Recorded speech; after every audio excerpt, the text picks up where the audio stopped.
Hello everyone, and welcome to Daddy Stabs' YouTube channel.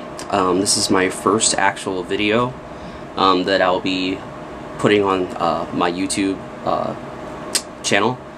Basically, the purpose of my channel is to go through and review different RPGs and to discuss the hobby as a whole, and to basically let you know a little bit more about myself and my gaming interests.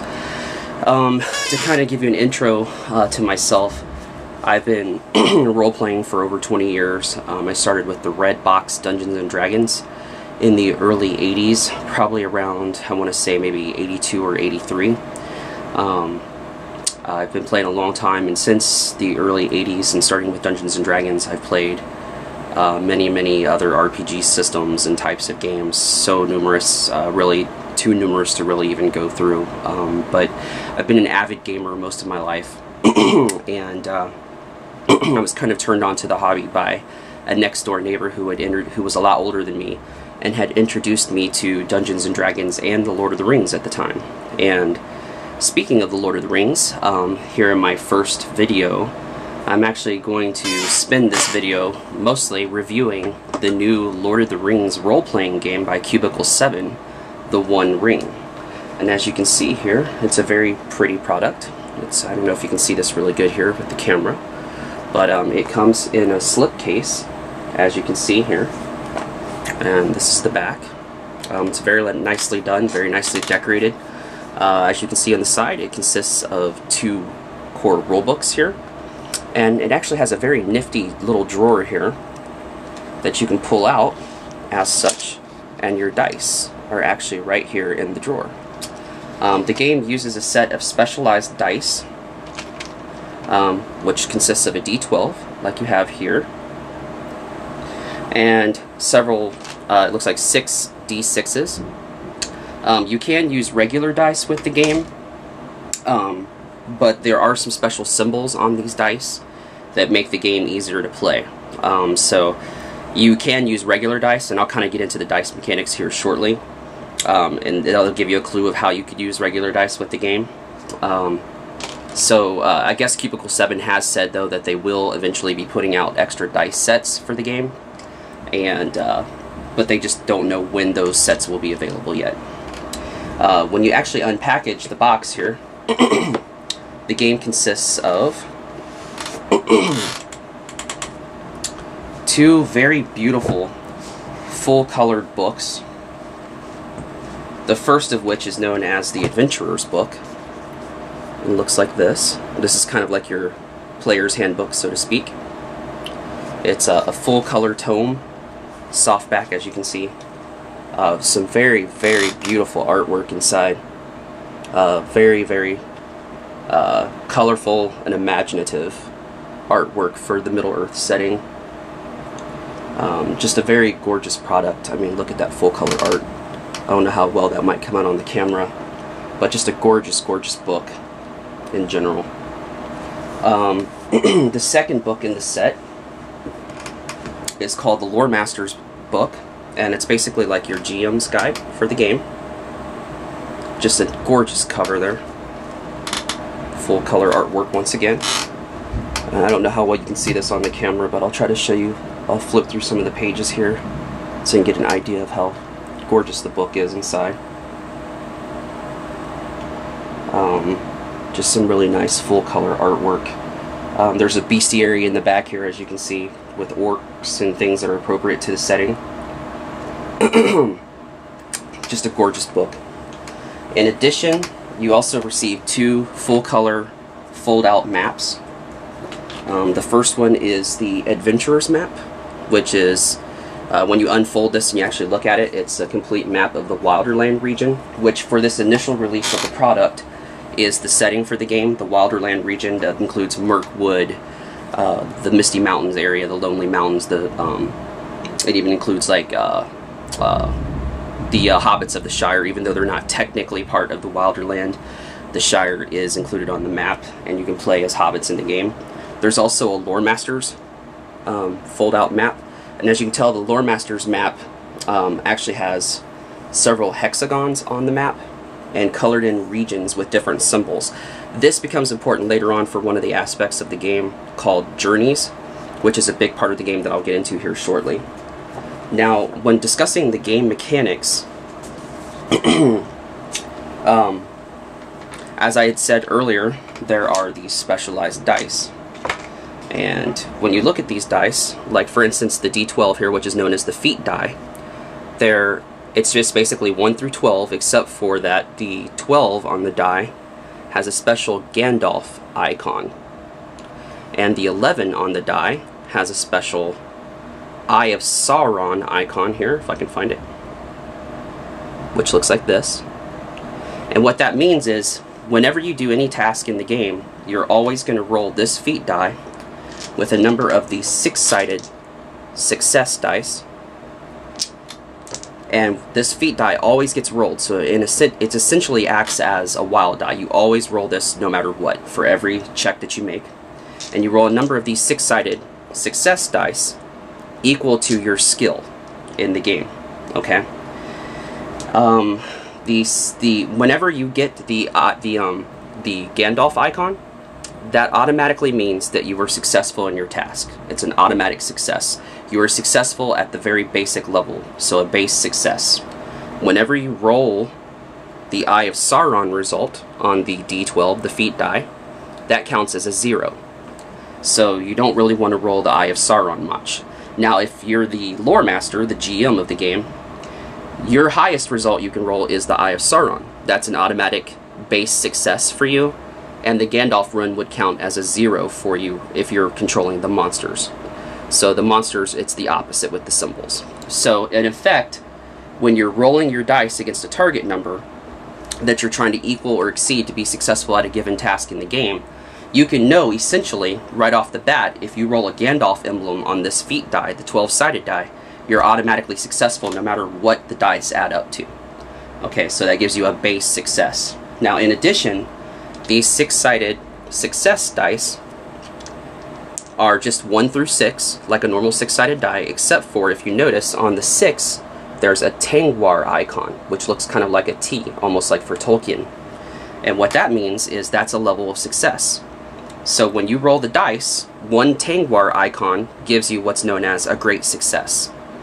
If you get 2 Tengwar icons in your 6-sided dice results, that's known as an extraordinary success, and that's how you achieve levels of success in the game.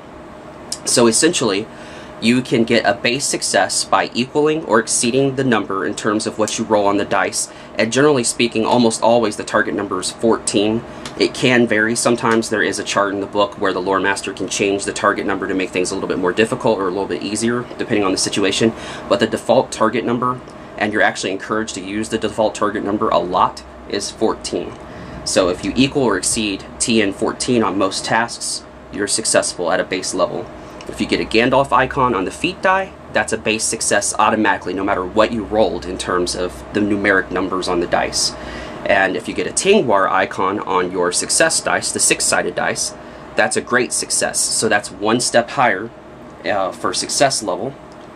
And then if you get 2 Tengwar icons on the 6-sided dice, the success dice, that is an extraordinary success, and that's an even higher success on the dice. Now, and I'm going to be kind of looking at the computer screen here because I actually have a character sheet pulled up, and I'm looking off of a character sheet right now to kind of remember some of the mechanics that I might want to go over in my review here. But when you first go about creating a character in the game, you have to choose a culture. And the cultures that are in the core game, this core set, and I should go ahead and mention now that there's going to be 3 core sets of the product. This is the initial set, which covers the Wilderland region, which is mostly Mirkwood and the surrounding area. The second set is scheduled for next year, and it's known as the Errantries of the King, and will kind of follow the story of Aragorn, and will include more things, probably like the Dunedain Rangers and things of that sort, maybe even the Riders of Rohan. And each one of these core sets will expand the regions of Middle-earth that you can play out of, and it will also expand the given cultures, which are like your races in this game, that you can play. In addition, the third box set will cover the War of the Ring. Now, as these box sets come out, like I said, more and more of Middle-earth will open up that you can actually game in, and more cultures will be available for you to play as. And the timeline will actually push forward. This initial set starts 5 years after the events in The Hobbit. So like in the year 2946, I think it is, of the Third Age, is when this game starts, this campaign. Now there's going to be other supplements that are going to be released for the game as well, such as they've mentioned a Darkening of Mirkwood campaign book, some supplementary adventures, a geom screen that also has a detailed setting guide for Lake Town, Esgaroth, etc. So that will be something else to look forward to. But in this game, the cultures that you have included in this initial box set are the dwarves of the Lonely Mountain, the elves of Mirkwood. For men, you have the Bjornings, so the descendants of Bjorn himself and his tribe. You also have the wild men, and you also have the hobbits of the Shire. So there's a decent selection of cultures to choose from that are all appropriate to this region of Middle-earth, to the Waterland region and the surrounding areas of Mirkwood. So the first thing you do is you choose a culture. So for instance, the first character that I created was an elf of Mirkwood. When you choose that culture, each culture has what's called a standard of living, which in the game, a lot of things in the game are kind of handled in a more abstract way, including money and economics. The standard of living, what it does basically is essentially it tells you like how rich your culture is that you're from, and you use that rating when your character wants to buy things in the economy. So for instance, the elves of Mirkwood are known as a martial standard of living. So most typical characters that are elves of Mirkwood would have like a soldier's salary and a soldier's means, whereas the hobbits of the Shire are much more affluent and usually have like their own housing and things like that, whereas the elves of Mirkwood are more martial in their existence, and they usually have shared housing and things like that. They're more structured like more militarily, so to speak. And that's kind of how you handle the economy in the game, is through your standard of living, through your culture. In addition, you receive a cultural blessing, and you would note this on your character sheet, of course, and a cultural blessing is basically like a trait that you automatically get for being of that culture. For instance, the character that I created, the first character that I created, and here's a sample of the character sheet, which is quite attractive, and it's quite clean, not very cluttered. Two-sided character sheet here. The character that I created, his cultural blessing was known as Folk of the Dusk, and what that does essentially is it says when inside a forest or under the earth or it is night, all attribute bonuses are based on favored rating in all roles involving the use of a common skill. So it basically gives you something kind of like a feat, if you're used to D20, that you can do that is part of the nature of the culture that you have chosen. You also can choose at character creation what's called a calling, and callings are basically your class in the game, so to speak.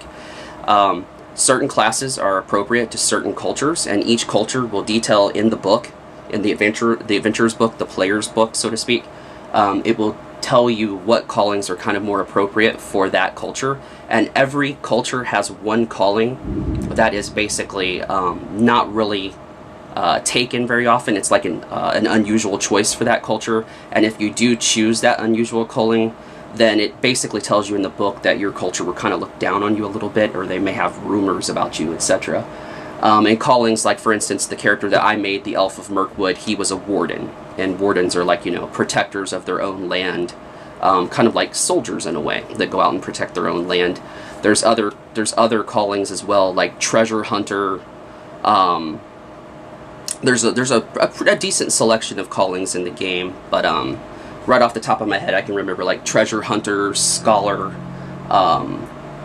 warden, things of that nature, and each calling, as I said, is very appropriate to the given culture that you can choose within. You also have specialties that you can choose, which they're basically just traits that you can choose for your character at character creation. For instance, my character that I created, my elf character, my wood elf character basically, of Mirkwood, chose Woodwright, and he got Mirkwood lore and Shadow lore. So it's just basically areas of expertise, areas in which you have more knowledge.